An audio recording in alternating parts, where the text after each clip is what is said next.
تعالوا النهارده هنعمل مع بعض بط بالفريك، بس الفريك ما اقولكوش بقى مفلفل فلفله ما اقولكوش عليها، والبطه نفسها مستويه ودايبه وحلوه جدا، وطبعا ماسكه نفسها زي ما انتم شايفين، حاجه كده عظمه بجد.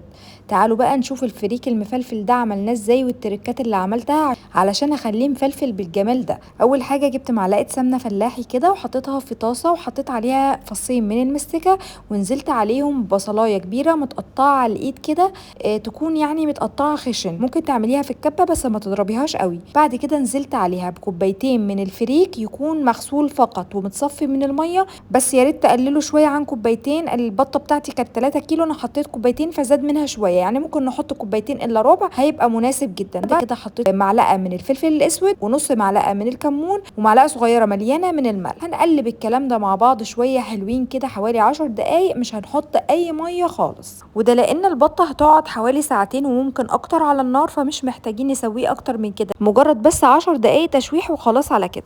شايفين البطه بتاعتي الجميله النظيفه قوي قوي دي؟ تعالوا بقى نحشيها ونقفلها مع بعض. لازم طبعا تكوني منشفاها بمناديل مطبخ كويس جدا من بره ومن جوه، عشان ما يبقاش فيها اي دم ولا اي زفاره خالص قبل ما تحشيها. وببدا كده ان انا احشيها كويس وما تضغطيهاش قوي، لان الفريك ده لسه هيستوي جوه، فلازم نديله مساحه ان يدخل له شوربه فتسويه فهيكبر شويه. فاهمين قصدي؟ طبعا زي الرز بالظبط، الفريك بينفش زي الرز بالظبط. حشيتها بقى الكميه المناسبه، وبعد كده جبت عود من بتاع الشيش طاووق وقفلتها زي ما يكون بدككها بالظبط كده. الجلد بتاع البط بيكون تخين، فبيحتاج منك قوه عضليه شويه.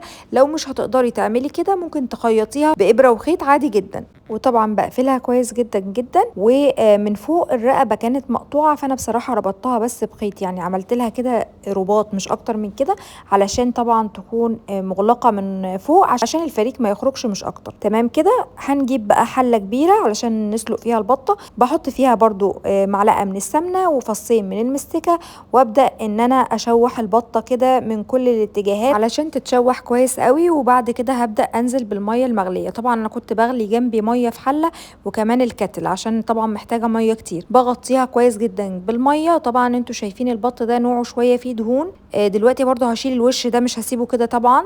حطيت بقى حبهان وحطيت فلفل اسمر مجروش، وبدات ان انا بقى اشيل الريم اللي طالع ده. هو مش ريم، هو دهون طالعه كتير قوي، لان البطه دي كانت نوعها شويه فيه دهون. بدات اشيل كده الدهون من على الوش، وسبتها تتسلق. اخدت بالظبط ساعتين ونص، لان البطه ما شاء الله كانت كبيره، هي فوق ال3 كيلو. وطبعا ظبط لها بقى الملح بتاعك واي اضافات انت عايزاها في الشوربه براحتك. بعد ما اتسلقت وتمام، باخد بقى من وش الشوربه بتاعها علشان ابتدي ان انا ادهنها كده عشان ادخلها الفرن. انا ما بحطلهاش اي دهون ولا سمنه ولا زيت ولا اي حاجه. باخد وش الشوربه بجد بيعمل لون خطير جدا جدا البطه زي ما شفتوا كده. انا ولعت عليها الفرن بس ما حطيتش الشوايه خالص، واخدت اللون الجميل اللي انتوا شايفينه ده. تعالوا بقى نفتح القمر دي ونشوف من جوه عامله ازاي. بصوا ما شاء الله الورك مستوي ازاي، حلو جدا ودايب كده دوب، وفي نفس الوقت متماسكه. يعني هي دايبه وفي نفس الوقت متماسكه جدا. وبصوا كمان لحمه الصدر عامله ازاي، ما شاء الله حلوه جدا. البطه يعتبر دهونها كلها نزلت، بالنسبه للحم بتاعها ما فيهوش اي دهون، والجلد بتاعها كان كويس جدا. بصوا بقى فلفله الفريك معايا، بصوا الجمال. الفريك مستوي وفي نفس الوقت مفلفل قوي، وبصراحه مستويه 10/10. يا رب الفيديو يكون عجبكم وتكونوا استفدتوا منه. لو عجبك الفيديو ما تنسيش لايك وشير ومتابعه للصفحه. كنت معاكم زينب زياد، والسلام عليكم ورحمه الله وبركاته.